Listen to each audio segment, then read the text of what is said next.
C'est le déficit abyssal. Le Premier ministre propose un gel des dépenses. Cela signifie que les pensions de retraite et les prestations sociales ne seront pas indexées sur l'inflation, avec à la clé une baisse de pouvoir d'achat pour les bénéficiaires. Autre annonce, la suppression de 2 jours fériés pour gagner en productivité et le non-remplacement d'un fonctionnaire sur 3 partant à la retraite. Les élus d'opposition ne sont pas les seuls à crier au scandale. C'est également le cas des organisations syndicales. Nous avons joint Régis Crunchant, secrétaire de la CGT en Meurthe-et-Moselle.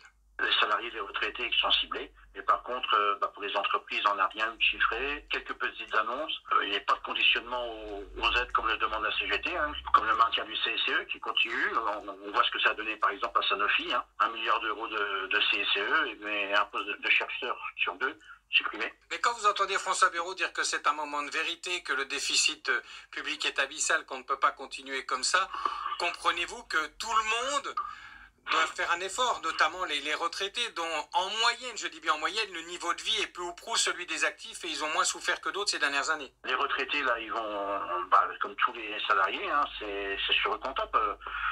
Si on regarde l'année blanche, ça va être de l'impôt déguisé pour toutes et tous.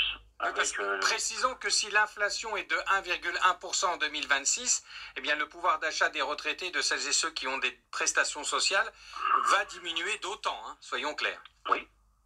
Des citoyens vont voir leur impôt augmenter, ou d'autres qui étaient non imposables vont se retrouver imposés. Autour de 200 000 foyers, d'après les calculs. Et oui, le gel des pensions de retraite associé à l'abattement de 10%, même s'il est remplacé par une somme forfaitaire, ça va entraîner une perte de pouvoir d'achat pour les retraités. Donc à chaque fois, c'est sur les petits comptables. La mesurette de taxation, par exemple, du petit colis, ça ne réglera pas la question du pouvoir d'achat. Les acheteurs n'iront pas pour autant acheter dans les magasins. Régis Crunchant, vous défendez les travailleurs à la CGT. François Bayrou a dit que la France ne travaille pas assez. La suppression de 2 jours fériés, ça, je suppose que c'est vraiment une mesure qui ne passe pas. Ça, c'est une attaque frontale contre le monde du travail. C'est plus travailler plus pour gagner plus. Maintenant, c'est travailler plus pour gagner autant. On a déjà vu les premières attaques lors du 1er mai en nous disant il faut ouvrir le 1er mai, laisser les gens travailler, etc. Là, franchement, c'est inacceptable de cibler comme ça le monde du travail, alors que les entreprises, comme je l'ai dit tout à l'heure, sont préservées. On leur donne même des cadeaux en leur donnant la liberté d'avoir plus de mesures, plus de liberté.